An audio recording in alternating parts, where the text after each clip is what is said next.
அனைத்து நண்பர்களுக்கும் இனிய தீப ஒளி திருநாள் வாழ்த்துக்கள். இந்த தீப ஒளி திருநாளில் உங்கள் அனைத்து நம்பிக்கைகளையும் புதிதாக்கி உங்கள் வாழ்வை நீங்கள் நினைத்தவாறு அனைத்து செல்வங்களையும் அடைய நான் வாழ்த்துகிறேன். இந்த தீப ஒளி திருநாள் உங்கள் வாழ்வில் ஒரு சிறப்பானதொரு திருப்புமுனை தருணமாக இருக்கும் என நான் நம்புகிறேன்.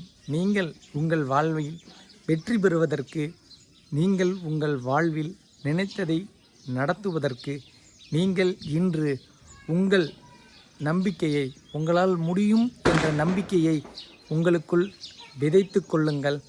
அது இந்த தீப ஒளி திருநாளில் ஒரு தீப்பந்தமாக, பெரும் சுடராக, பெரும் நெருப்பாக உங்களுள் மாறி அது உங்களை மிகப்பெரிய இடத்திற்கு கொண்டு செல்லட்டும். நன்றி, வணக்கம்.